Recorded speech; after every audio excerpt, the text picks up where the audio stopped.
कर्म की सजा। पतिदेव की बात मान लेती, फल खा लेती, तो उसे गोकर्ण जैसा अद्भुत पुत्र मिलता है जो माता पिता का भक्त।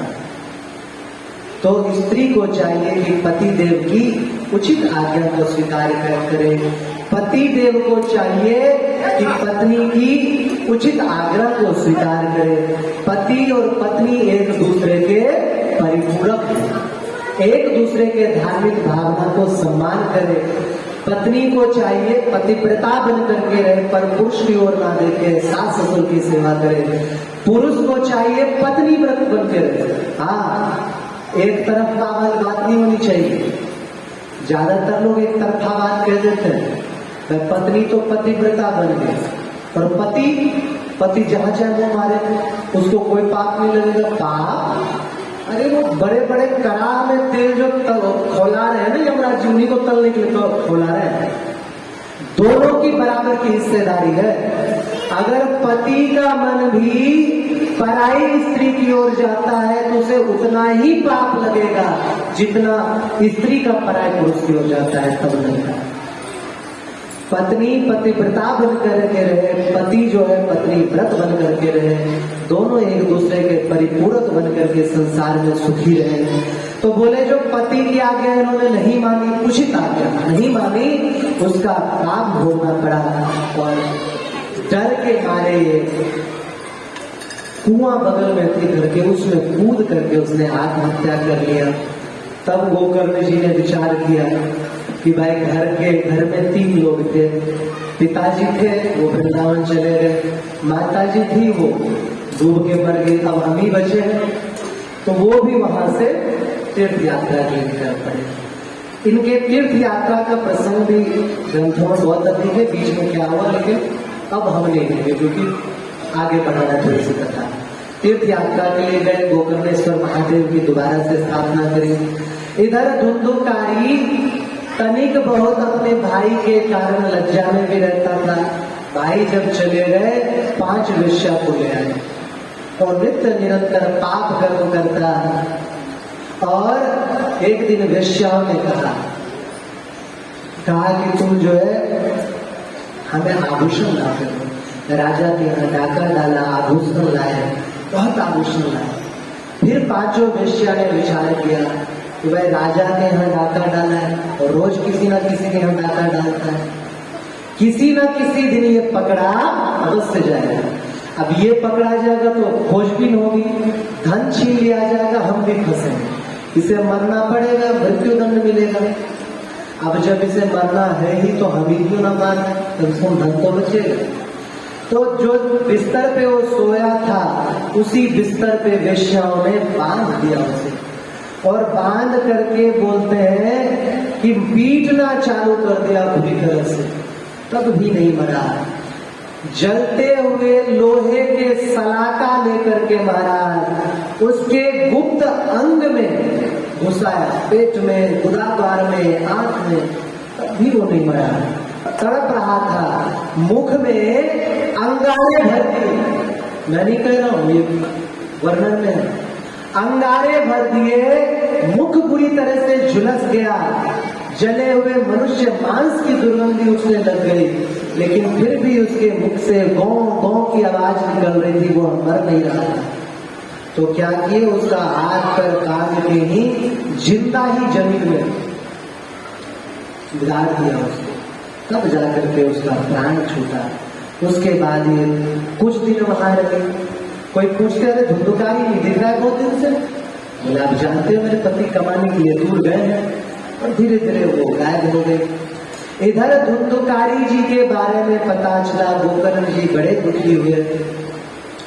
उन्होंने आत्मदेव जी के लिए, धुंधुली के लिए और अपने भाई धुंधुकारी के लिए गया तीर्थ में पिंडदान किया।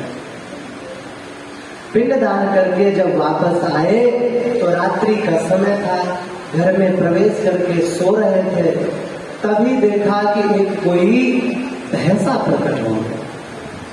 भैंसा देखकर भैंसा का घर में हट हट करने लगे, वो बकरी बन गया, बकरी से हाथी बन गया, हाथी से वर्णन है इसमें सकृन मेष, मतलब भेड़ा, सकृन हस्ती, हाथी तुरंत हाथी न सकृच्छ ऊंट बन गया, महिषो भवत भैंस बन गया, कभी देवता, कभी इंद्र, कभी अग्नि का रूप लिया। ये समझ गए कि ये कोई ना कोई पापात्मा प्रेत है। बोले कौन हो तुम? वो रोने लग गया, मुझ से आवाज नहीं निकल रही। महात्मा गोकर्ण जी ने हाथ में जल लेकर के छिड़का, पवित्र थोड़ी हुआ तो बोले भैया मैं आपका भाई धुंधुकारी हूं, मैंने अपने दोष से ब्राह्मणत्व नष्ट कर डाला, मेरे कुकर्मों की गिनती नहीं, आप दया के समुद्र है, आप मेरा उद्धार कीजिए। गोकर्ण जी कह रहे हैं तदर्थं तो गया पिंडो माया दत्तो विधानतः तत्कथं नैव मुक्तोऽसि ममाश्चर्यमिदं महत्। बोले बड़े आश्चर्य की बात है, हमने गया में पिंड दान किया तुम्हारे लिए, तब भी तुम्हारा उद्धार नहीं हुआ।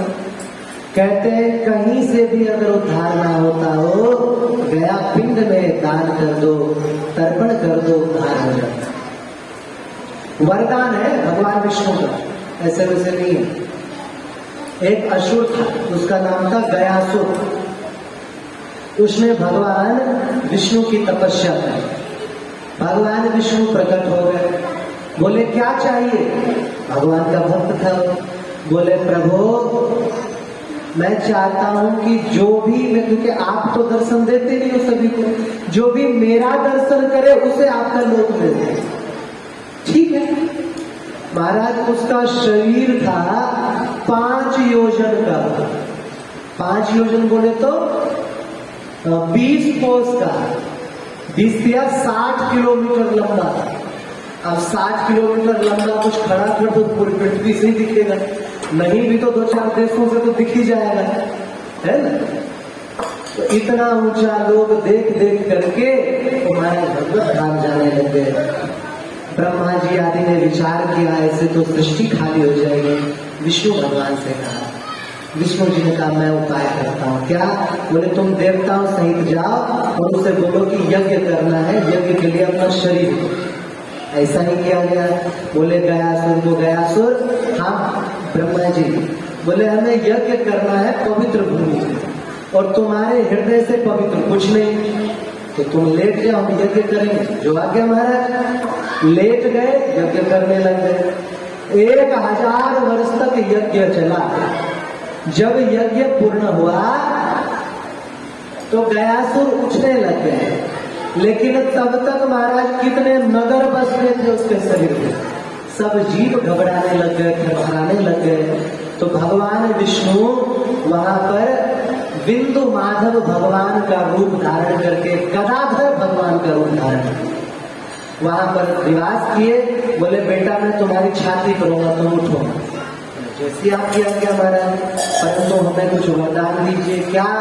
बोले कि हमारे यहाँ पर जो पिंड दान करे उसके पितरों का उद्धार, ये कहा।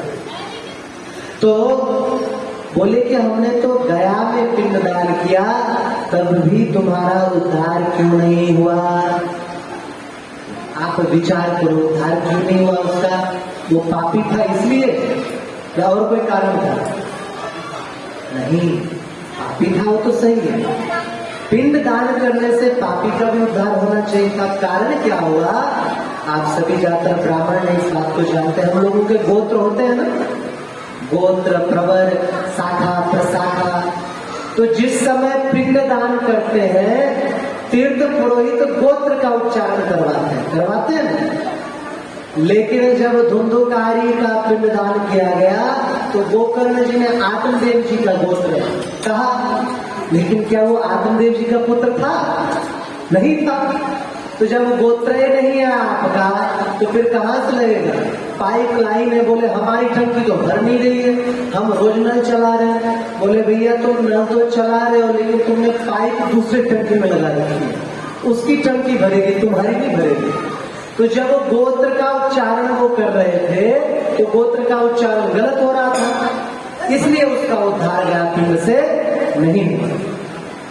आई समझ में बात? तो बोले भैया मेरी सैकड़ों गया श्राद्ध करने से भी मुक्ति नहीं हो सकती। गोकर्ण जी ने कहा कि अगर ऐसी बात है फिर तो लगता है कि तुम्हारी मुक्ति होगी ही नहीं, पर चिंता मत करो, मैं कुछ न कुछ तुम्हारे लिए उपाय अवश्य करूंगा। प्रातः काल लोगों को पता चला कि श्री गोकर्ण जी आए हैं, तो सबके सब मिलने आए। उन्होंने बताया ऐसी ऐसी बात है। तो बोले क्या करें? बोले भगवान सूर्य को ही पूछते हैं। सूर्य भगवान से प्रार्थना किया, गति रोकी। बोले प्रभु क्या करें? सूर्य भगवान ने स्पष्ट शब्दों में कहा, क्या कहा? श्रीमद्भागवतं मुक्ति सप्ताहं वाचनं कुरु इति सूर्यवचः सर्वे धर्म रूपं च विस्तृतम्।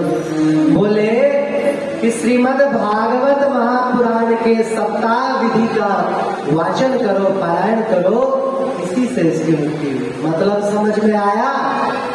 अगर गोत्र का पता ना हो तो पुण्य भी नहीं लगेगा, पिंड कार्य भी निष्फल हो जाएगा। लेकिन भागवत कथा एक ऐसा है कि आपको कुछ पता ना हो उसके बावजूद यह फल अवश्य देगा। महाराज जी ने कहा बहुत अच्छा। आत्मदेव जी का घर बहुत बड़ा था, वहीं पर कथा आरंभ हुई। अंधे लंगड़े लूले सब कथा सुनने आए। जब कथा हुई प्रारंभ, मुंदुकारी बैठने के लिए आया। जब इधर उधर देखा, आप सभी ने सुनी रखा इस चरित्र को, बांस देखा 7 गांठ वाला, उसमें बैठा। कथा हुई। रोज की कथा में एक एक गांठ फूटती है। अंतिम दिन के कथा में वह जब कथा समापन हुई तो दिव्य रूप में अवतरित हो गया, बाहर निकला और बाहर निकल करके बोलने लग गया, हे प्रभु,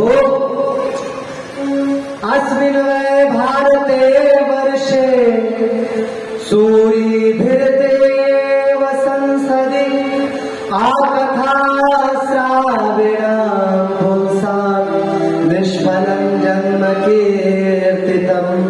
बोले धन्य यह भागवत कथा। बोले उसका जन्म वृथा है जो इस पृथ्वी लोक में जन्म लेने के बाद भी भागवत की कथा नहीं सुनता है।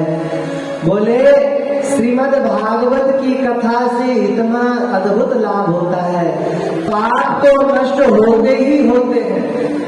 बोले जन्म बंधन के कर्म से व्यक्ति मुक्त हो जाता है, भगवत धाम चला जाता है। विद्वानों का ऐसा कथन है। धुंधुकारी यह बोल ही रहे थे, तभी विष्णु भगवान के पार्षद प्रकट हुए। गोकर्ण जी को प्रणाम किया, इनको ले जाने लगे। गोकर्ण जी ने कहा, एक बात बताओ कि कथा तो सभी ने सुनी, परंतु ले जाने के लिए तो इनके लिए रथ क्यों लाया है, बाकी सबके लिए क्यों नहीं लाया? यहाँ संक्षिप्त बताते हैं, अभी अगले अध्याय थोड़ा विस्तार से बताएंगे श्रोता और वक्ता के लक्षण।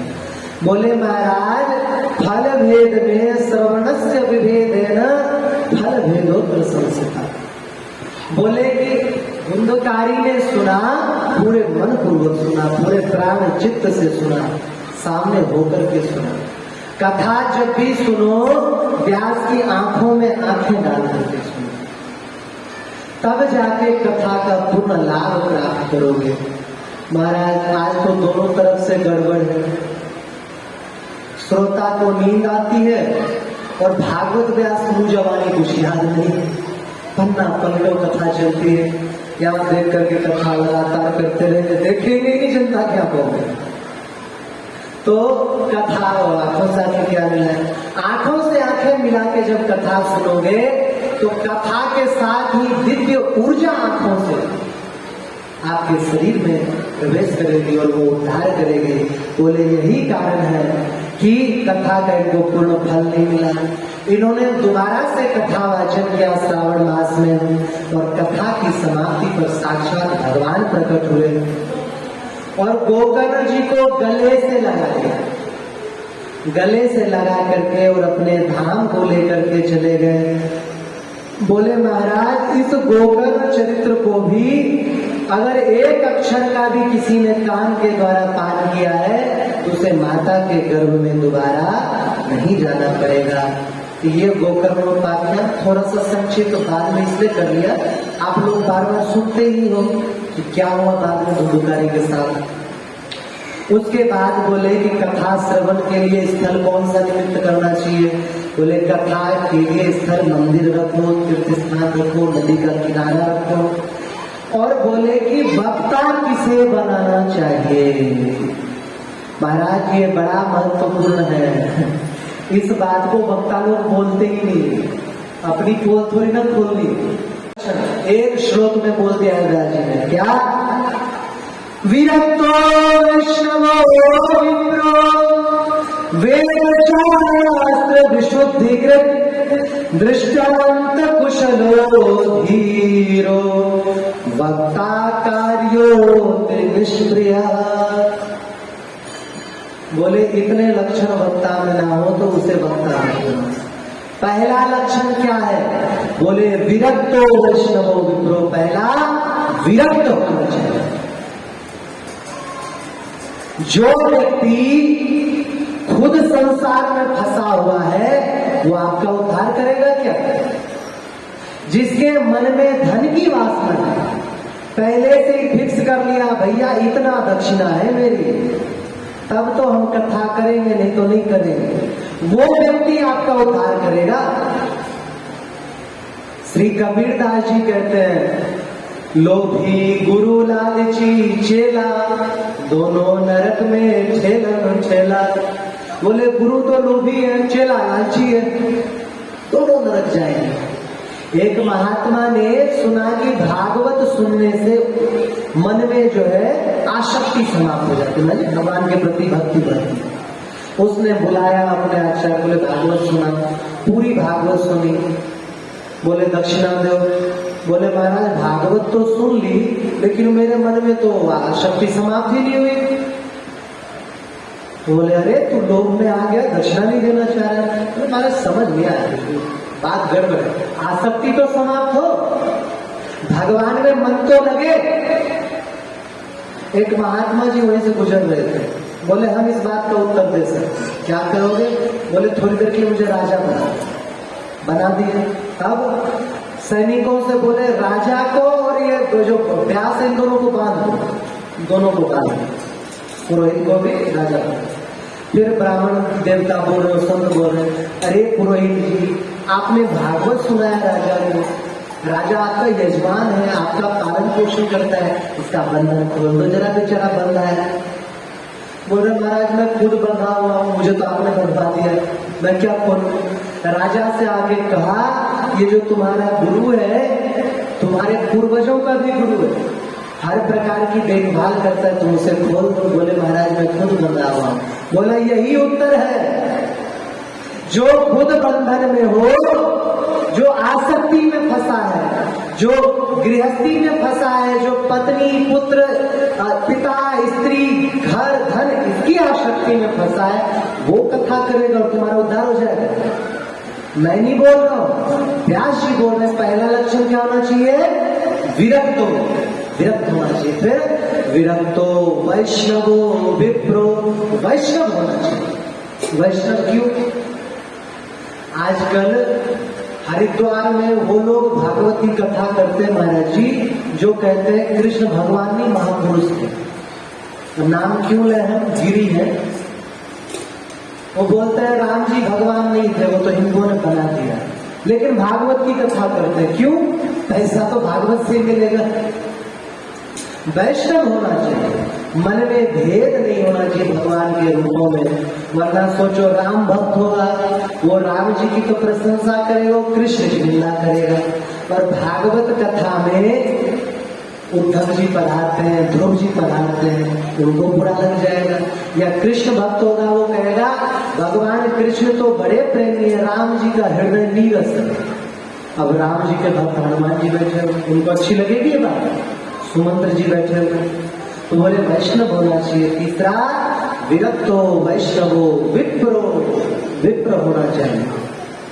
महाराज जातिवाद नहीं है, परंतु भागवत वाचन के लिए ऋषियों ने ब्राह्मण को ही चुना है।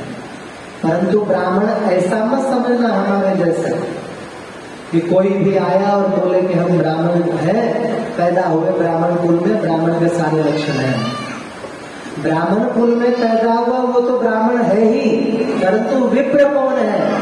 बोले ब्राह्मण कुल में उत्पन्न होने के बाद जब त्रिवेद का अध्ययन किया, त्रिवेद का अध्ययन करने के बाद जनेऊ संस्कार हुआ, फिर उसे द्विज कहा, द्विज कहा।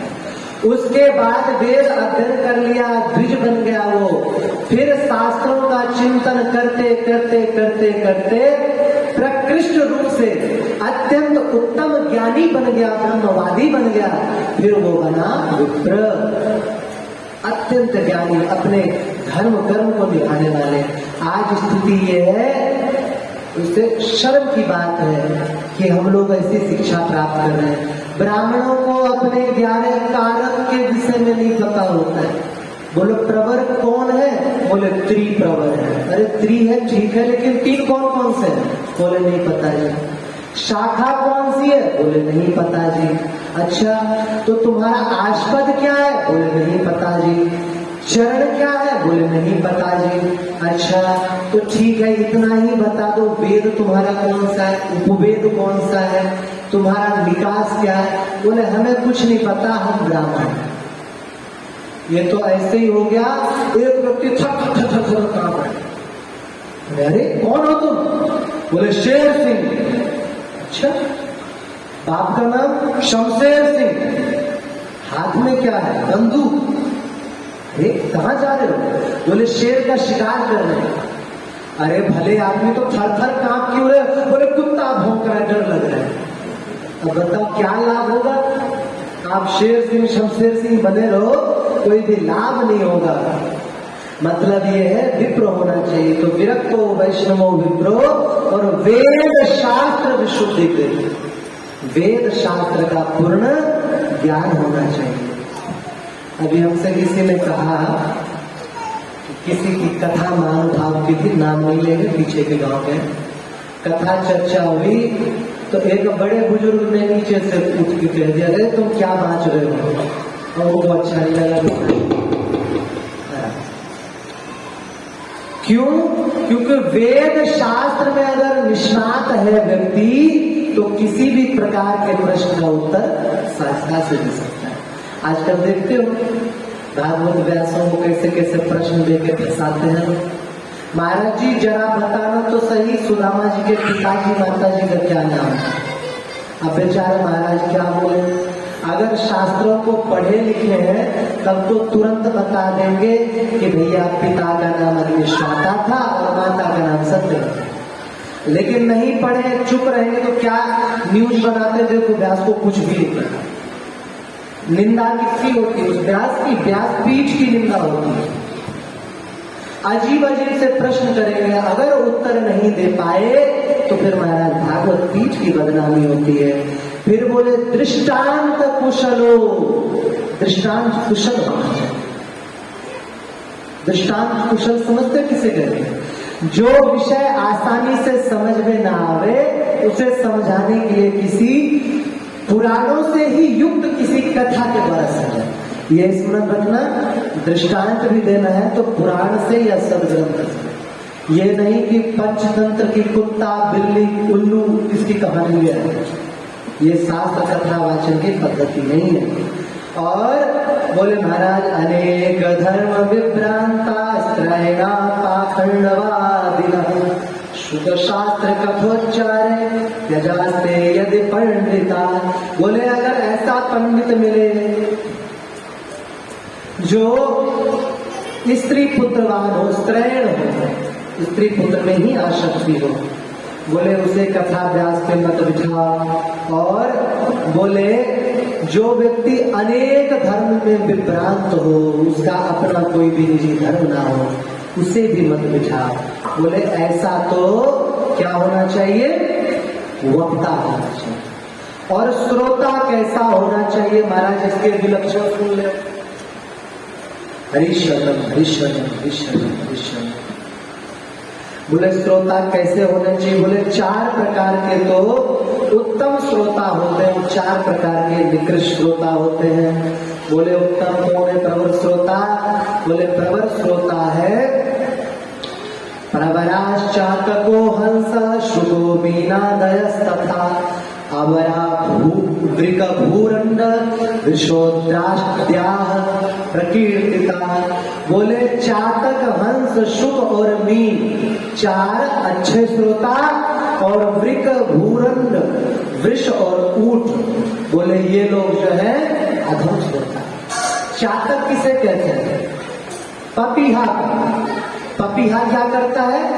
बोले मधुर स्वर में उच्चारण करता है।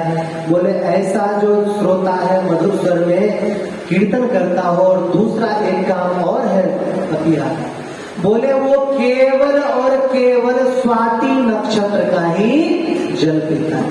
बोले ऐसा श्रोता जो कथा में से गुण लेकर के अद्भुत कथा कही, सुंदर कथा कही, उसका ध्यान पूर्वक ले, व्रत धारण कर ले, वो चातक है। और बोले एक होता है हंस, जो अच्छे चीजों को ग्रहण कर ले और बुरे चीजों को छोड़ दे। व्यास जी ने गलत क्या कहा उसे छोड़ के चले, अच्छा जो कहा ग्रहण कर लिया। बोले तीसरा है शुक्ल, तोता। ये प्रकार के श्रोता बहुत मिलेंगे। महाराज जी ने जो कहा सुन लिया, जीवन में कुछ नहीं लाना, तोते की तरह दूसरों को सुनाते थे। अरे तुम बीड़ी पी रहे हो, महाराज जी ने मना किया। अरे भैया तुम भी तो सिगरेट पी रहे हो, सिगरेट के लिए महाराज जी ने मना नहीं किया, बीड़ी के लिए मना किया। और बोले परंतु उसके बावजूद यह सुनाते हैं उत्तम स्वरों में। चौथे श्रोता इनको बताया गया है, क्या नाम है? भूरंड पक्षी को। बोले ये भी बड़े सुंदर होते हैं, परंतु वृक, भूरंड, वृष और ऊंट। वृष मतलब बैल। बैल को भूसा में रोटी मिला के दे दो, सब्जी मिला के दे दो, चाहे भूसा दे दो, चाहे कुछ भी दे दो, सब चबा जाए। व्यास जी कुछ भी बोले, कैसी भी बात बोले, उसे कोई मतलब नहीं, सुन रहे बैठे कोई मतलब नहीं। जाके पूछ के क्या सुना भाई, नहीं पता। दूसरे है ऊंट। ऊंट अच्छे अच्छे पत्तों को छोड़ के कांटा चलाता है। इसी तरह कथा सुनने आवे तो कथा में अच्छी बातें ना ले। अरे देखा व्यास जी मतलब देखो जरा व्यास जी का नाक कितनी लंबी थी। अरे ये व्यास तो क्या बताया, तिरछी नजर से हमें देख रहा है कि ये व्यास तो कुछ जानता ही नहीं। दो दोस्तों। और बोले एक है भूरंड। भूरंड एक पक्षी होता है बद्रीनाथ से, वो जोर जोर से केवल चिल्लाता है। ऐसा श्रोता जो खुद कथा नहीं सुनता, कथा के बीच बीच में गप्पे लगाए। और चौथा है वृक। वृक मतलब भेड़िया, ना खुद सुनेंगे ना दूसरों को सुनने देंगे। तो बोले ये 4 अवर और प्रवर श्रोता के बारे में बताया गया है। तो बोले हम लोगों को श्रेष्ठ प्रवर श्रोता बनना है। महाराज श्रोता सही ना हो तो भागवत कथा करने वाला अति उत्तम कोटि का विद्वान भी क्या ही कथा सुनाए। एक सच्ची घटना है, हमारे दादा गुरु जी ने बताया। एक बार क्या हुआ, सच्ची घटना, ज्यादा पुरानी नहीं है, 20-25 साल पुरानी। दादा गुरु जी ऑडियो के सेट अभी भी मिलते हैं। तो बोले एक ब्राह्मण देवता पहुंचे बनारस। महाराज जी वहां पर 12-14 वर्ष तक खूब अध्ययन किया। मन में था यही मथुरा के थे 14 ब्राह्मण। विचार किया कि घर चल रहे मथुरा, खूब भागवत करेंगे, जो दान दक्षिणा मिलेगा उससे परिवार चल जाएगा और बाकी भगवत चर्चा होगी। और महाराज राम राम करते हुए ट्रेन में बैठे, 2 पैसा का टिकट लिए, चल पड़े। अच्छा ये जब बाहर निकले, एक स्टेशन आया तो विचार किया कुछ फल ले लेते हैं खाने के लिए। फल लेने के लिए कुर्ता में जैसे ही हाथ डाला, पैसा भी हाथ बाहर निकल गया। ये जिस समय राम राम कर रहे थे बैठे वहां, उस समय कोई जेब काट गया। अच्छा ये जेब कतरे भी अजीब नहीं होते हैं। अरे भैया तुम तो राम राम करने वाले को तो छोड़ दो। अब देखो गंगा जमुना स्नान में हर हर गंगे करके लोग स्नान कर रहे हैं और बाहर घूम रहे होते हैं, जेब करते हैं, बोलते हैं तुम करो हर हर गंगे, हम कर देंगे तुम्हें नंगे। अच्छा ऊपर जो है पितर देख रहे होते हैं गंगा स्नान करने वाले होते, देखो हमारे कुल में ऐसे हुए हैं जो गंगा स्नान कर रहे हैं, और उनके भी पितर ऊपर से देख रहे होते हैं, बताओ हमारे कुल में ये हुए। अरे चोरी चकारी करके कानपुर दिल्ली जाते हैं, ब्राह्मण देवता ने कहा भैया रखो अपने फलक, क्या करें, ट्रेन की टिकट भी ले गया, क्या कर सकते हैं। लेकिन ब्राह्मण देवता को भगवान पे बहुत भरोसा था, भगवान पर भरोसा के कारण उन्होंने कहा मुख में हो राम नाम, राम सेवा हाथ में, तू अकेला नहीं प्यारे राम तेरे साथ। बोले कोई बात नहीं, कर जाते हैं, कोई गांव मिलेगा भागवत करने। गए, एक गांव मिला, कमडंडियों चल के गए। गांव में कोई सड़क नहीं, कोई विद्यालय नहीं, अविकसित गांव पूरी तरह से। 20-25 साल पहले से भी शिक्षा को अधिक महत्व नहीं देते, आवश्यकता भी नहीं थी, घर में ही काम धंधा सब हो जाता था, खा पी लेते थे आराम से। वहां गए तो पुरोहित खोजे, ब्राह्मण, गांव में ब्राह्मण मिलेगा, पुरोहित उससे पूछते हैं किसी क्या नाम है पटेल से, मुखिया से कैसे भागवत करवाएंगे। जाके पटेल जी पुरोहित जी राम राम, वो देखे ही नहीं। पुरोहित आपस में बात करने लगे, बोले पुरोहित जी राम राम, हाँ क्या बात है, क्यों राम राम क्यों? बोले हम बनारस से आए हैं। तो बोले हम कथा बाँचते हैं, अपने पटेल से कह के कथा बचवाए लगे। अच्छा वो पंडित जो था निरक्षर भट्टाचार्य, उसने सुना है तो भागवत होता क्या है, हमने भागो ऐसा। हमारा पटेल दूसरी तरह का, बेचारे पंडित जी को बुरा लग गया। उन्होंने कहा रे पुरोहित जी, जात को न जाने, जाने कौन जात को, तुम्हें हमारी मदद करनी चाहिए। बुरा तो लगा, पुरोहित ने कहा बैठ। गए पटेल के पास, गांव का प्रधान था पटेल, बड़ा लंबा चौड़ा मोटे सिर का, बैठ के पत्थर की पटिया पर चर्चा कर रहा था। पुरोहित जी ने कहा राम राम पटेल जी। हाँ राम राम पुरोहित जी, कैसा ना हुआ? बोले हमारे यहाँ पर एक पंडित आए और वो भागवत ऐसा ही कुछ नाम ले रहे, भागवत कथा करते, भागवत हो जाए यहाँ पर। भगा उसको यहाँ से, क्या नाम, हमें पुरखों ने नाम नहीं सुनी भागवत की, क्या होता है, भगा उसको। बेचारे पुरोहित को बहुत बुरा लगा, बोले बता उस पंडित के चक्कर में हमें और 2 सुनने मिल गए। लेकिन पटेल के 2 छोटे छोटे बच्चे वहीं बैठे थे, वो रोने लगे, हमें तो भागवत देखनी है। बच्चों को क्या लगा कि भागवत माने कोई भालू नचाने वाला होता है, खेल होगा, जादू होगा कि कबूतर निकालेंगे। खूब चुप कराया, नहीं हुए तो बोले जाओ पंडित को बुला। गए पंडित जी को, बोले बोले चलो भागवत दिखाओ कैसी होगी। बोले महाराज नहा बोले फिर समय से मंगला जाएगा। अरे चलो चलो। पंडित जी समझ गए सब यहाँ मूर्खे हैं, तिलक लगा के गए तो पटेल ने स्वागत ऐसे किया है, इतनी देर लगा दी, बच्चों रो रो के प्राण निकल रहे थे, ये कह के और वो भीतर चले गए पटेल। पटिया खाली थी, पंडित जी ने वहीं आसन लगाया और कथा बाँचने लग गए सुंदर श्लोकों में। चलो लोग जो 10-15 बैठे थे उन्होंने चले देखो सही होती क्या बात है। पटेल तो भीतर चला गया। अच्छा लोग जो कथा सुन नहीं रहे थे ध्यान से, ऐसे उचक के देख रहे थे कि अब इस पुस्तक में से कुछ निकलने वाला है, अब भालू निकलेगा। काफी देर हो गई, पटेल अंदर से भोजन करके आया, उसकी आदत थी उसी पटिया पे सोने की। आया पंडित जी के सिर जांग पे सिर रख के सो गया, और महाराज सो गया और खर्राटे लेने लग गया। अब वो बेचारे उस समय और नहीं थी, वो कथा में श्लोक बोले जन्माद्यस्य तो खुर खुर करे, तो कहाँ से कथा हो? उनका मोटा सिर पैर दर्द के मारे फटा जा रहा है। आखिर का उठाया, अरे पटेल जी भागवत की कथा हो, कथा सुन लीजिए। पटेल का आंख लाल, जब कुछ लोगों को सोते से जगा दो ना बहुत गुस्सा हो जाता है। पुरोहित जी ने, पंडित जी ने कहा पटेल जी कथा सुन लीजिए, भागवत की कथा हो रही है। पटेल ने एक थप्पड़ दिया पंडित के जोर।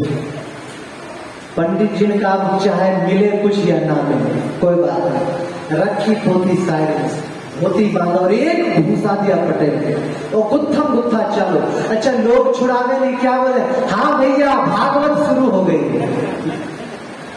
और लोग खूब देखे तमाशा, दोनों लड़ते भिड़ते गुत्थम गुत्था करते हुए खोड़िया होते, अब तो पता नहीं होते नहीं होते, धान रखने के लिए गड्ढा करते थे खाने में, दोनों लड़ते लड़ते उसमें जाके गिरे।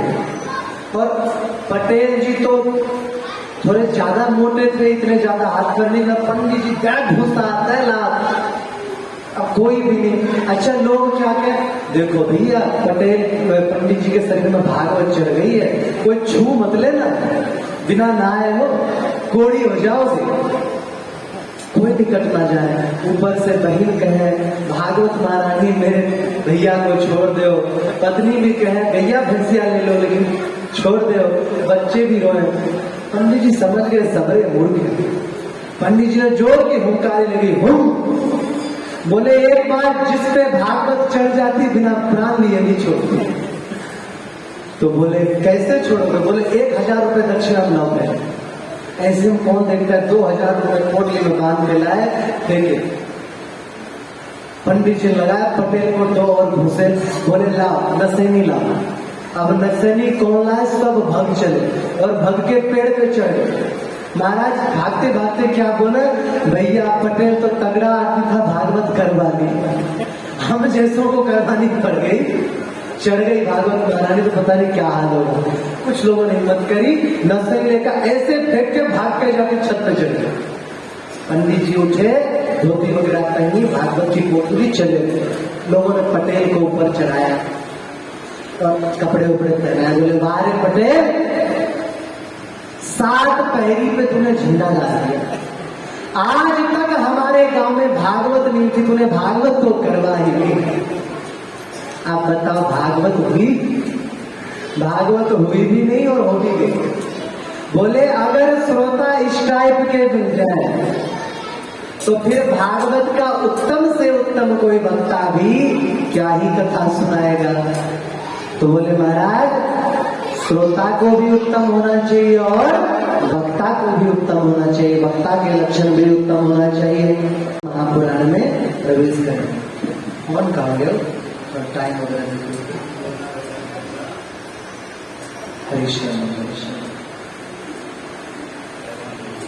श्लोक का हम लोग उच्चारण करें।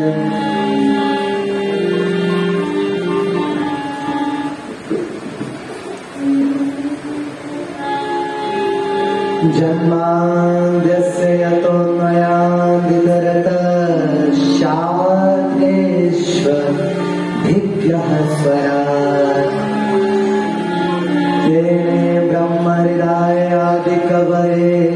मुह्यन्ते यत्सूरः तेजो वारिमृदां यथा विनिमयो यत्र त्रिसर्गो मृषा धाम्ना स्वेन सदा निरस्तकुहकं सत्यं परं धीमहि।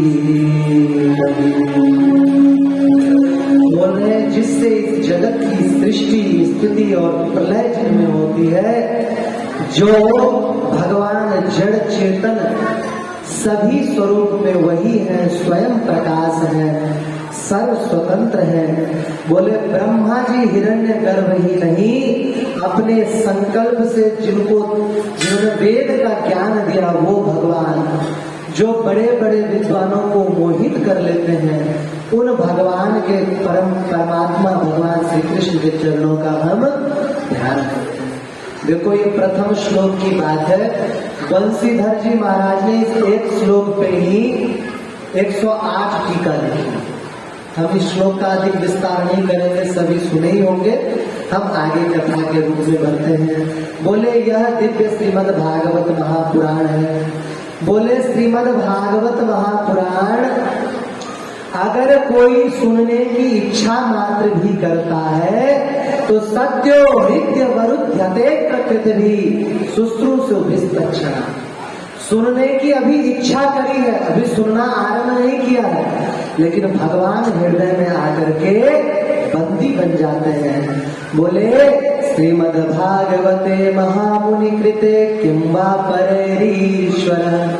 बोले हे जीवो, इस पूरे संसार में सभी का उद्धार करने के लिए अकेला छाती ठोक करके केवल श्रीमद् भागवत महापुराण धार और किसी शास्त्र की क्या आवश्यकता है। बोले ऐसा अद्भुत फल है ये, जिसमें ना गुठली है ना छिलका है। ऐसा कौन सा फल होता है जिसमें ना गुठली ना छिलका है? कौन सा होता है बताना? सहतूत, उसमें ना गुठली ना छिलका। लेकिन सहतूत की मिठास कितनी अधिक है। गुठली नहीं है, चबाने की कोई समस्या नहीं, छिलका नहीं, छीलने की कोई जरूरत नहीं। बोले लेकिन श्रीमद् भागवत महापुराण तो इन सभी फलों में भी श्रेष्ठ फल है, जिसमें ना गुठली है ना छिलका। तो इतने दिव्य फल और मिलता केवल पृथ्वी पर है। कबीरदास जी महाराज कहते हैं, उनका वचन है, वैकुंठ बुलावा भेजिया दिया कबीरा रोए। भगवान ने बुलावा भेजा, कबीर जी चलो वैकुंठ चलो। कबीरदास जी रोते हैं, वैकुंठ बुलावा भेजिया दिया कबीरा रोए, जो लब सुख सत्संग में सो वैकुंठ न हो। बोले महाराज, जो सत्संग में हमें यहाँ आनंद आता है वह वैकुंठ लोक में भी हमें कहाँ प्राप्त होगा। तो यहाँ से कथा आरंभ होती है श्रीमद् भागवत महापुराण की। ऋषियों आदि ने, सौनक आदि ने कहा, हे विश्वास श्री सूत जी महाराज, आपका हृदय बहुत बड़ा है, आप वेद विद हैं और उत्तम साधन बताने वाले योग्य वक्ता है। परंतु महाराज ऐसे साधन जो कलियुगी जीवों के करने में नहीं आते हैं, उन साधनों को छोड़ के ऐसा साधन बताइए जो थोड़ी समझ वाले व्यक्तियों को भी समझ में आ जाए और सभी कर लें। महाराज ऐसा साधन बताइए जिससे जीव जन्म मृत्यु के घोर चक्र से मुक्त हो जाए, जो बहुत दिनों तक गंगा स्नान करके पवित्र होते हैं, परंतु ऐसा साधन बताइए जिसको श्रवण मात्र से जीव तुरंत पवित्र हो जाए। हे सूत जी, आप तो हमें गुरु रूप में धर्म रक्षक ब्रूहि योगेश्वरो कृष्णे ब्रह्मण्य धर्म वर्णनी स्वाम काष्ठा मधु नो पेते धर्म कम शरणं गतः। ये बताइए कि धर्म जो है भगवान कृष्ण के पृथ्वी त्याग के बाद किनकी शरण में गए। भगवान कृष्ण की अद्भुत लीला बताइए। जब यह प्रश्न किया तो व्यास जी कहते हैं, सौनक जी के प्रश्न को सुन करके सूत जी बड़े प्रसन्न हुए और बोले कि जिस समय सुखदेव भगवान का यज्ञोपवीत संस्कार भी नहीं हुआ था और वो जंगल की ओर जा रहे थे, बेटा बेटा कहकर पुकारने से भी नहीं लौटे, उन सुखदेव भगवान को हम प्रणाम करते हैं। अभी शुभ चरित्र नहीं है, चरित्र विस्तार से आगे बताएं और अच्छा बताएंगे, आगे पीछे कभी बताएंगे, प्रायः सुनने में नहीं मिलती। तो बोले, हे शौनक जी, श्रीमद् भागवत महापुराण ही इस अज्ञान रूपी अंधकार संसार से, घोर संसार से पार लगाने वाला एक अद्वितीय नाव है। बोले श्रीमद् भागवत महापुराण का ही नित्य नियम से पाठ करना चाहिए। बोले महाराज एक बात बड़ी अद्भुत इन्होंने कही, धर्मस्य पवर्गस्य नार्थो नाथायो कल्पते नार्थस्य धर्म एकांतस्य कामो लाभाय हि स्मृतः। बोले श्री कृष्ण भक्ति होते ही, श्री कृष्ण भक्ति होते ही ज्ञान वैराग्य का हृदय में आविर्भाव हो जाएगा। बोले भगवान कृष्ण के नाम में, उनकी लीला में, उनके धर्म अनुष्ठान में जिनकी रुचि नहीं है वह जीव अत्यंत पापी है। जो भागवत कथा हो रही हो, सुनने की रुचि नहीं, बैठ करके भी विचार सुनने का ना हो, समझ लो पाप ने उनको रोक रखा। तो बोले निरर्थक बाकी कितने भी कर्म करें वह निरर्थक श्रम ही श्रम होगा। बोले महाराज जो नित्य निरंतर भगवान श्री कृष्ण के कीर्तन में कथा में लगे रहते हैं। तस्मा देखे न मनसा भगवान सात्वता पति श्रोतव्य कीर्तितव्यश्च येयः पूज्यश्च नित्यः। भगवान के कीर्तन में जो दिन रात लगे रहते हैं उनका भगवान स्वयं हृदय में आकर के और महाराज अपने हृदय में स्थान लेते हैं।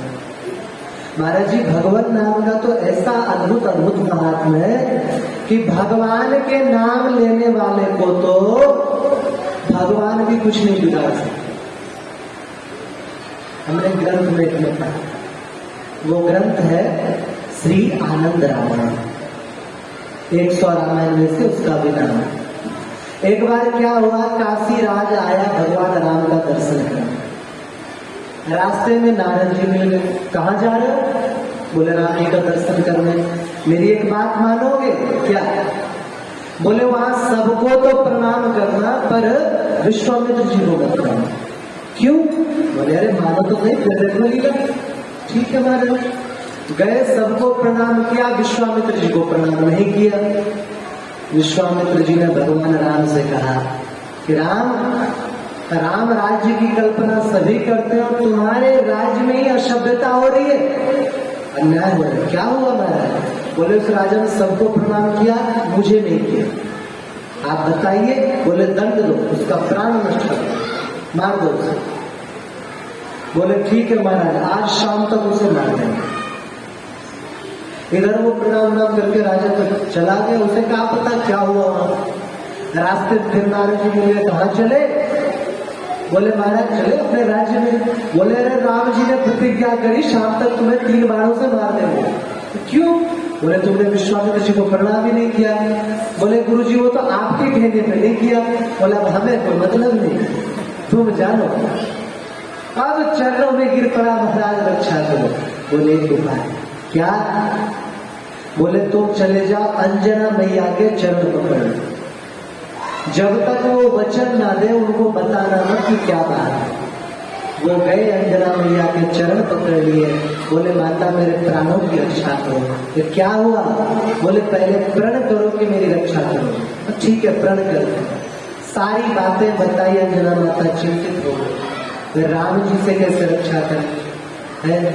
सब कोई मार रहा हो, भगवान शरण में रहता है। भगवान मारे तो कौन रक्षा?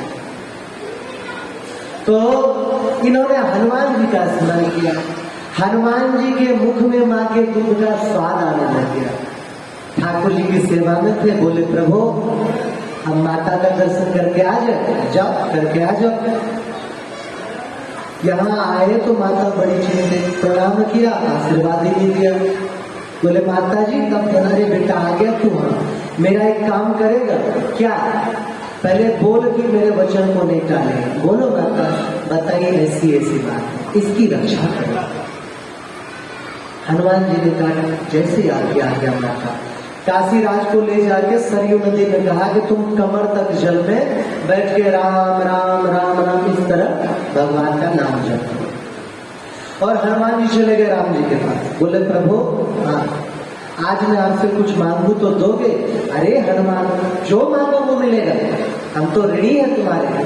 बोले हम ये चाहते हैं कि आपके नाम जापक की रक्षा हम करें, और जिसकी रक्षा हम करें उसका कोई कुछ बिगाड़ ना।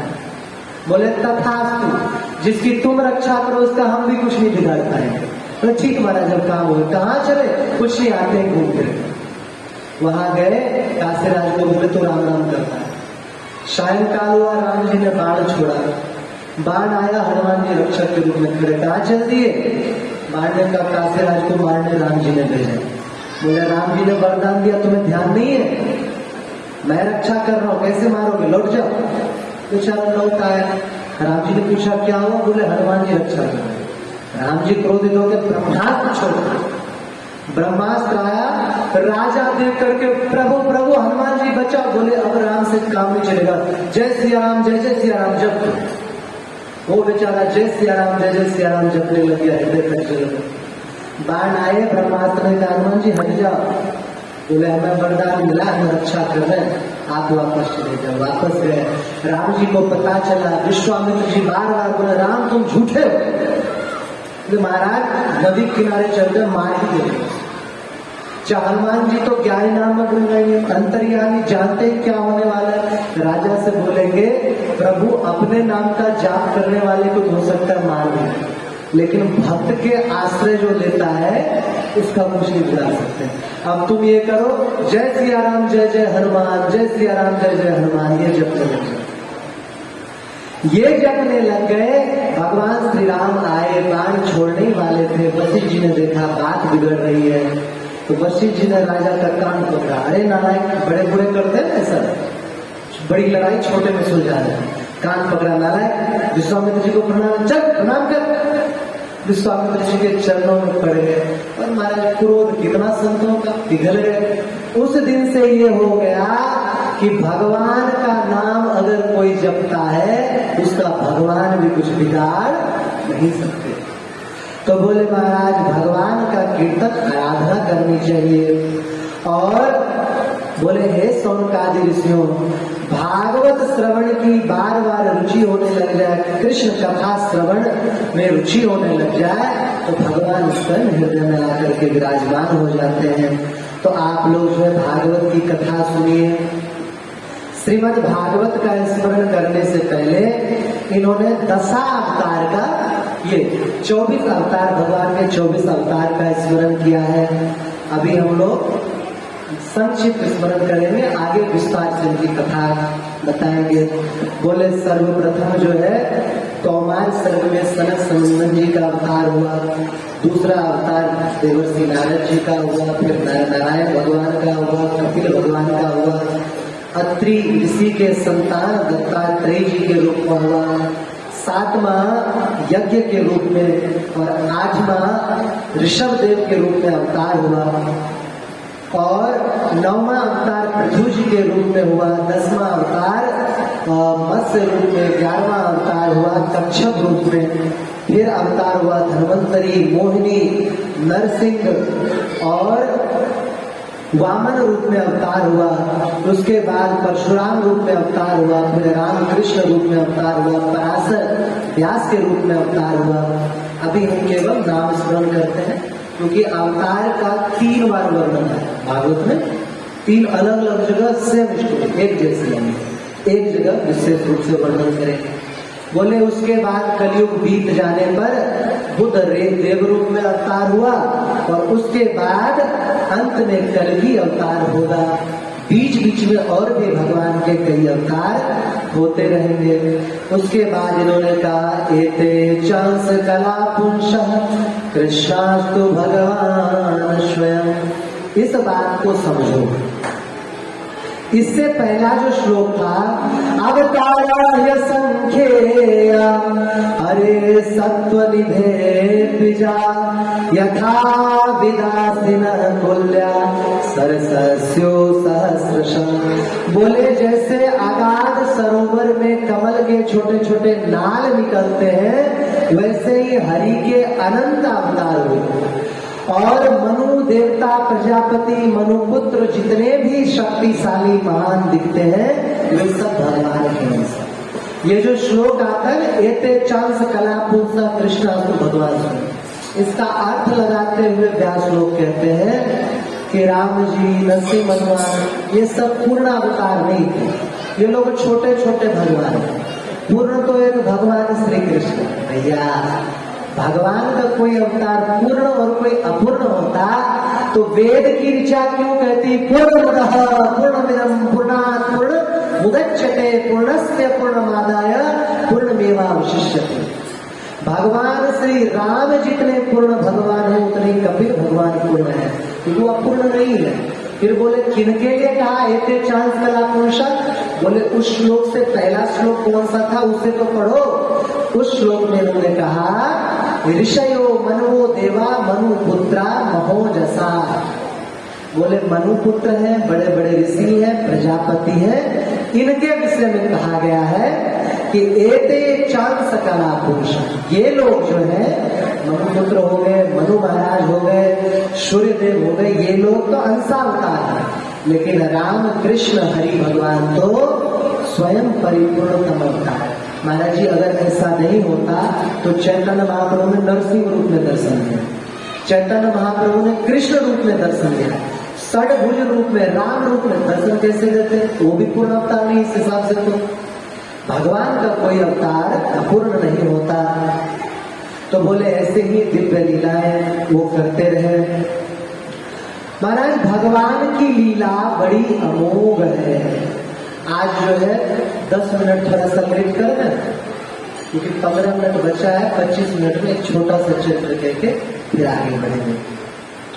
बोले कि दीर्घ काल तक उस सत्र में सौनक जी ने पूछा कि अच्छा सुखदेव जी ने भागवत कब पढ़ी और वेद व्यास जी को भागवत रचना की आवश्यकता क्यों पड़ी? उस समय ये चरित्र में बोल रहे हैं। देखो, एक आप लोग ध्यान दें, एक बहुत समय से दंत कथा के रूप में फैली है वाई को पराशर, वाई की मंचोली।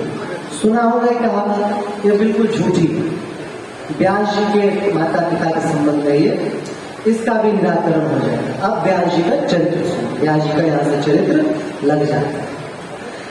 एक बार क्या हुआ कि बहुत सारे पितरों ने मिलकर के अग्निश्वाता नाम के पितर ने महाराज जी चंद्रलोक में तीर्थ बनाया। उसका नाम रखा अच्छोद तीर्थ, शास्त्रों में वर्णन है। और जब तीर्थ बनाया वहां पर आराधना कर रहे थे, तीर्थ और ऋषि के स्पर्श से एक कन्या ने जन्म, उसको कहा गया अच्छोदा। बड़ी सुंदर कन्या, वो तप करने लग गई।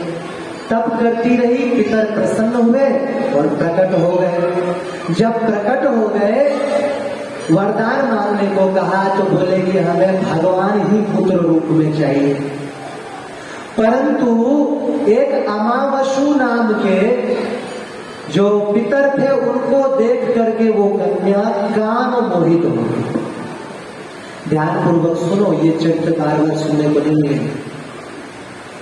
काम मोहित हो गई, लेकिन अमावसु धैर्य धारण किए रहे। तो अमावसु धैर्य के कारण पितरों ने उस कन्या को शाप दिया, अरे मूर्ख, ये जो ऋषि है अमावसु तेरा चाचा है, तो हम लोगों के उससे उत्पन्न हुई, तुम्हारा चाचा हुआ। अपने सगे महापुरुष के प्रति तुम्हारा म्लेच्छ भाव हो गया, जा मछली के भीतर से अवतार। और ये भी वरदान है कि तुम्हें भगवान भक्त रूप में भगवान के अवतार तुम्हारे गर्भ से होंगे। वो बहुत समय तक तो वही अंतरिक्ष में रही। एक बार की बात है, राजा बसु जब उनकी देवी ऋतु स्नान से निवृत्त हुई, उस समय पिता ने कहा बेटा जाओ जंगल से लकड़ी ले आओ, यज्ञ करें। यज्ञ करने के लिए जंगल से लकड़ी लाने गए। वहां पर सो रहे थे, अपनी पत्नी की बहुत ज्यादा स्मृति होने लगी और इनका वीर्य स्खलित हो गया। इन्होंने उसे एक पत्ते पे रख करके एक चिड़िया को कहा, कहते हैं बाज को, कुछ लोग कहते हैं चील, दिया और बोले जाओ मेरी पत्नी को कहो इससे गर्भाधान करने के लिए दिव्य तेज। वो लेकर के उड़ा तो रास्ते में और पक्षियों ने सोचा कि इसमें मांस का टुकड़ा है, खाने को मिलेगा। लड़ाई चल रही, महाराज वो मुख से गिर गया। तो जैसे ही जल में गिरा कि मछली ने देखा, लपक के ग्रहण कर लिया, मछली के गर्भ रह गया। मछुआरों ने पकड़ा, पेट काटा तो उसमें एक लड़का और एक लड़की। लड़का वसुश्रेष्ठ, उसको पुत्र बना के राजा वसु ने रख लिया। परंतु लड़की के शरीर से मछली किसे दुर्गंध आ रही, ये नहीं छोड़ो, किसे दे? बोले मछुआरों को दे, मल्लाह को दे, मल्लाह को दे दिया गया। ये लड़की बड़ी सुंदर और बहुत अति श्रेष्ठ सौभाग्य से संपन्न थी। इसका नाम मत्स्यगंधा है। नित्य निरंतर इसका एक ही काम था, पिताजी के काम में हाथ बटाना। ये यमुना नदी के किनारे, इस किनारे से लोगों को उस किनारे नाव चलाते हुए, चप्पू चलाते हुए ले जाना, उधर से कर लिया। एक दिन की बात है, पराशर ऋषि वहीं से गुजर रहे थे। पराशर ऋषि शक्ति मुनि के पुत्र हैं। और शक्ति मुनि किनके हैं? वशिष्ठ जी। वशिष्ठ जी का पोता, नाती, नाती भी कहते हैं, कुछ लोग पोता कहते हैं, पौत्र, वो है पराशर ऋषि। बोले वो उधर से जा रहे थे, अंधेरा हो रहा था, हल्का का सायंकाल। मल्लाह से बोले हमें यमुना पार जाना है। मल्लाह बोले महाराज अंधेरा होने वाला है, वो कल चले जाना, नहीं अभी जाना है। बोले बेटी जान को पार ले जाओ। बेटी ने नाव पे बिठाया, जब चले बीच धारा में ही, क्योंकि महाराज सारे संस्कार एक साथ जुड़े हुए हैं, उसी समय उसके वरदान का मुहूर्त फलित हुआ, जो पिछले जन्म में वरदान था। और उसी समय पराशर ऋषि के मन में भगवान की इच्छा से काम प्रवृत्त हो गया, वो मोहित हो गए।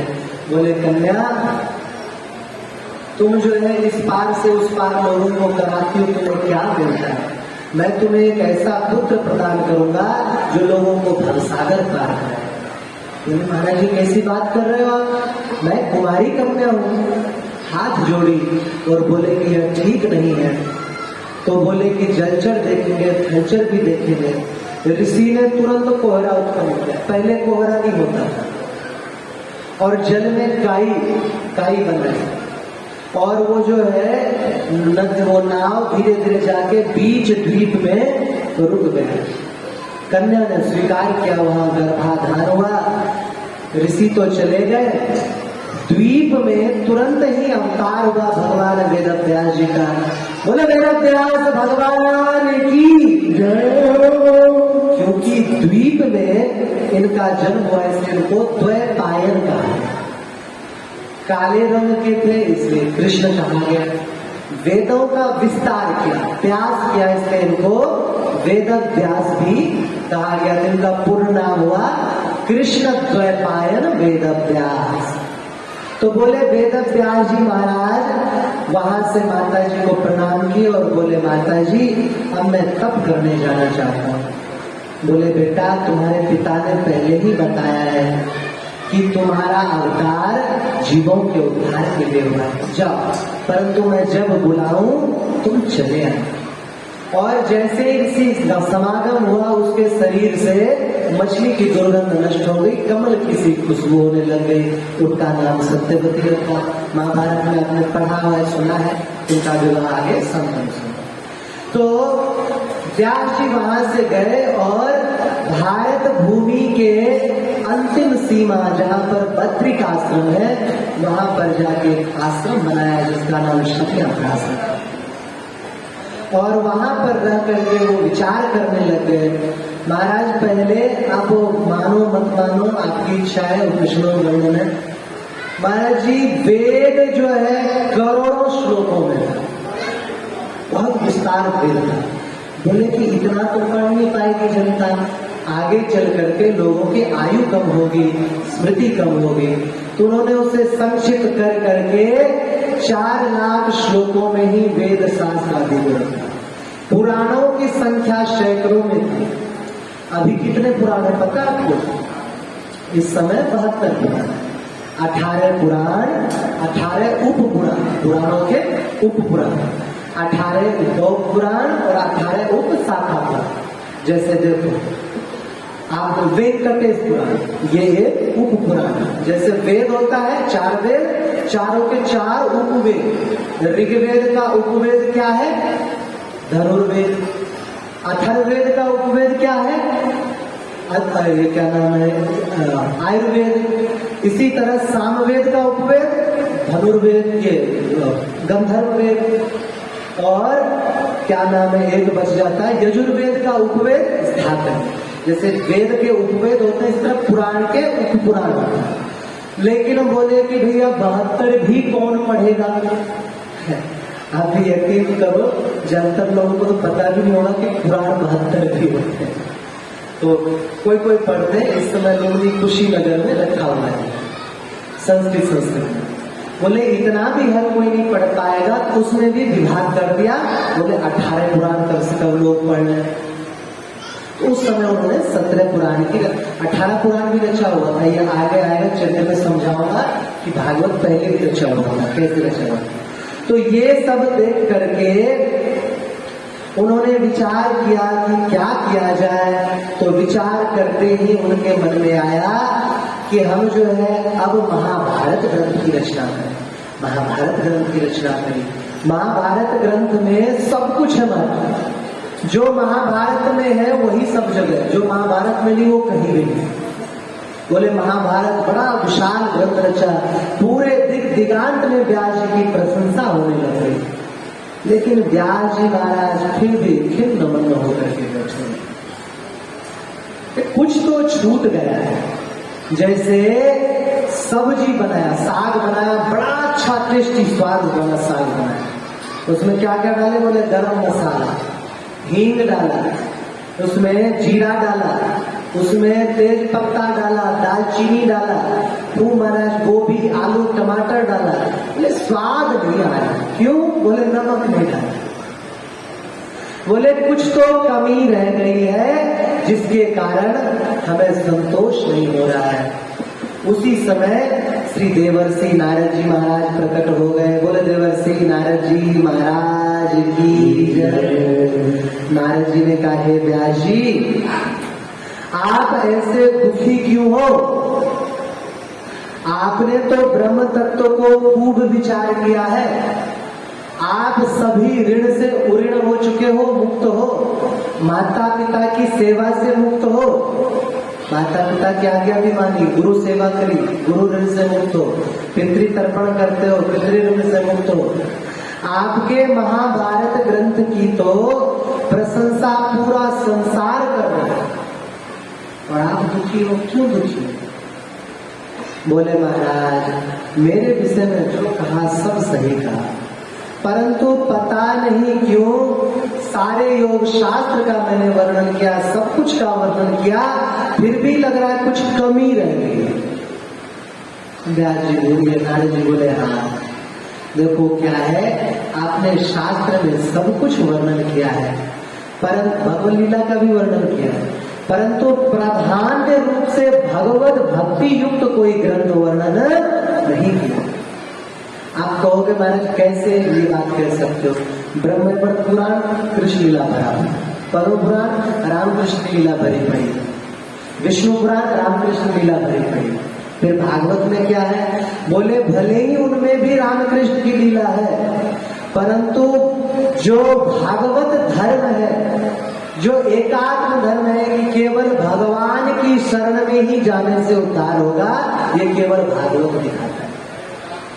दूसरी बात, और पुराणों में कोई कोई लीला विस्तार से कही है, भागवत पुराणों में सारी लीलाएं विस्तार से कही, एक ही जगह। और बोले व्यास जी, आप भूल कैसे रहे हो?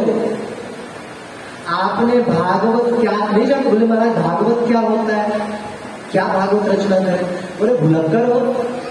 एक बात बताना जरा मुझे, अगर भागवत की रचना व्यास जी ने बाद में करी है, पद्म पुराण पहले लिखा है ना, स्कंद पुराण पहले लिखा है, तो महाराज महात्मा का वर्णन कैसे कर दिया? अगर भागवत थी नहीं तो महात्मा का कैसे वर्णन कर दिया? मतलब भागवत पहले भी थी परंतु लुप्त हो गई। ये तो ऐसे ही हो गया ना, बाप कह रहा है मेरा बेटा वकील बनेगा, माँ कह रही है नहीं जी मेरा बेटा डॉक्टर बनेगा, नहीं वकील नहीं डॉक्टर। पर इसमें क्यों लड़ रहे हो? वो बाप ने बताया, अरे मैं केस में फंसा रहता हूँ, बेटा वकील बनेगा तो अच्छा रहेगा। माँ ने कहा मैं बीमार रहती हूँ, बेटा डॉक्टर बनेगा तो अच्छा रहेगा। बोले लड़ क्यों रहे हो? एक बार बेटे से भी पूछ लो वो क्या बनना चाहते हैं। बोले वो तो अभी पैदा ही नहीं हुआ है, वो तो अभी गर्भ में ही है। बोले ऐसे ही अगर भागवत महापुराण पहले नहीं होती तो महात्म का वर्णन कैसे होता? महाराज जी स्कंद पुराण में भागवत का महात्म विस्तार से सुनाया ना आपको उद्धव जी के प्रसंग में। पद्म पुराण में 6 अध्याय भागवत महात्मा है, विष्णु पुराण में भी है, कई पुराणों में, और कौशिकी संहिता तो और भी पुराना है, व्यास जी के समय से भी प्राचीन है।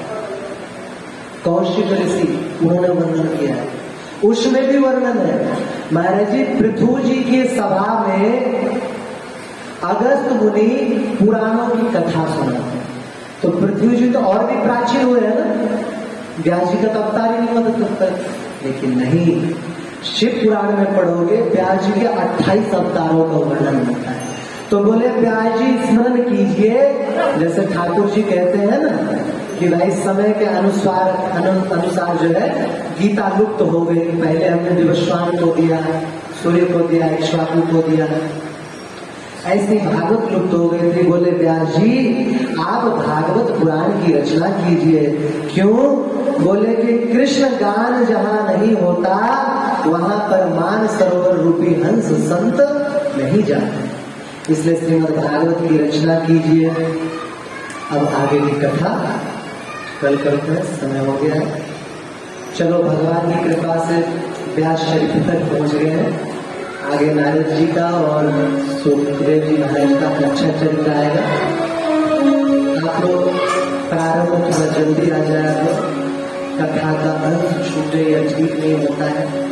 कथा समझ में आती है, सुनने को मिल रही है या वही सुनने को मिल रही, बार बार सुनने मिल रही है। तो ध्यान पूर्वक कथा सुनो और अपने घर के बच्चों को, बड़े बूढ़ों को, आस पड़ोसियों को सबको कथा सुनाना। भृगु जी का काम करो, बोलो भैया जन्म जन्म में पुण्य इकट्ठा होते तभी भागवत सुनने का अवसर मिलता है, नहीं तो अवसर नहीं मिलता। आरती करने से पहले रुक जाइए, ये नित्य करेंगे। अभी हम 10-15 मिनट का समय आप लोगों को देते हैं, आवश्यक नहीं है, लेकिन किसी के मन में कोई प्रश्न हो वो प्रश्न पूछ सकते हैं। कोई माइक कर सकती है आगे? किसी के मन में कोई प्रश्न हो भागवत से संबंधित या फिर शास्त्र से संबंधित, तो ठाकुर जी की कृपा से समाधान करने का प्रयास करेंगे। आगे आके उठ के प्रश्न कर सकते। कुछ पूछना है किसी को शास्त्र का? देखो अहंकार नहीं कर रहे कि हम सब कुछ बता देंगे, लेकिन संतों का काम होता है कि जिज्ञासुओं की जिज्ञासा शांत करें। शांत नहीं करेंगे तो फिर नहीं कहेंगे देखो तुम्हारे धर्म में ये है वो। कुछ पूछना हो माइक में पूछना है आपको?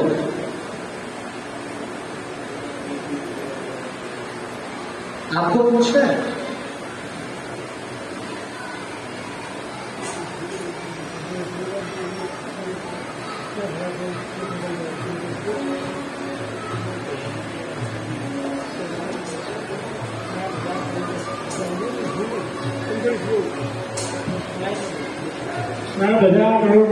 तपस्या करी हुई ऋषि ने, तुम तो ऋषि हो नहीं, उस ऋषि का नाम हुआ ऋषि को, ऋषि का नाम तपस्या करी गई। आदि पुराण में बृहद हृदय खंड में ऋषि का नाम है मन्यंक ऋषि। मन्यंक ऋषि, मन्यंक जैसे मयंक होता है ना, मयंक होता है तो मन लगा दिए, मन्यंक ऋषि। ठीक, और कोई प्रश्न? किसी को पूछना पूछो, संकोच मत करो। बाद में कहोगे वो बाबा कहाँ जवाब करता, हम ये प्रश्न पूछते उत्तर नहीं दे पाते। पूछ लो, संकोच मत करो, पूछना। एक प्रश्न था, भागवत कथा हम कराते हैं, इसका पुण्य मिलता है, लेकिन गौ माता को हम अपने घर पे भी घूमते हैं, उससे बाहर निकाल देते हैं। गौ माता रोड पर घूमती है, तो गौ माता के अपने घर से निकालने पर और भागवत कथा करने पर क्या पुण्य प्राप्त हो सकता है? बड़ा अच्छा प्रश्न। देखो एक बात हमेशा स्मरण रखो, आपका पंखा चलेगा, आपका टीवी चलेगा, आपका लाइट भी चलेगा, आपका माइक भी चलेगा कब? जब लाइट होगी, बिजली होगी। आपको भागवत कथा का भी फल मिलेगा, एकादशी का भी फल मिलेगा, माता पिता के पुण्य का भी फल मिलेगा। कब? जब घर में गौ माता हो।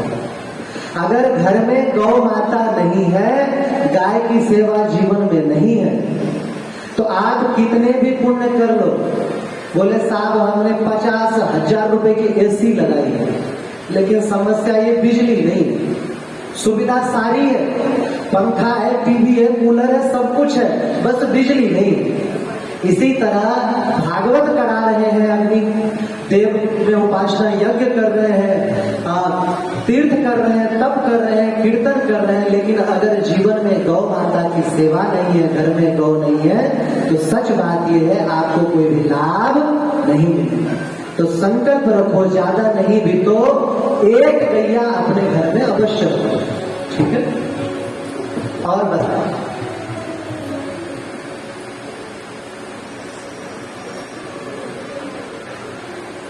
संकोच मत करो, उठो और प्रश्न बताओ।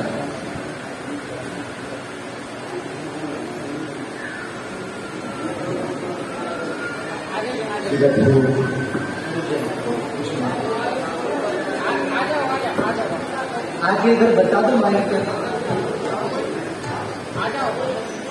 आप आके बता दो उन्होंने क्या पूछा। हो गया प्रश्न? चलो आज अगर नहीं है ध्यान में तो कल थोड़ा सा पूछ के रखना प्रश्न, चिट्ठी में लिख के देना, जो मन में आए जरूर पूछना। ठीक है, मन के जय सिया राम, जय सिया राम, जय सिया राम, जय सिया राम, मंगल भवन अवतारी, मंगल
भगवान की है आरती बात से है तारती ये मोहन बोल सत बोल छत मार्गी करने वाला बिगड़ी को बनाने वाला ये मधुर बोल सतसंग खोल सत्संग दिखाने वाला बिगड़ी को बनाने वाला ये मोहन बोल सतसंग बोल छत मार्गी दिखाने वाला बिगड़ी को बनाने वाला ये मधुर बोल सतसंग खोल सत्संग दिखाने वाला बिगड़ी को बनाने वाला श्री राम यही घनश्याम यही श्री राम यही घनश्याम यही श्री राम यही घनश्याम यही श्री राम यही घनश्याम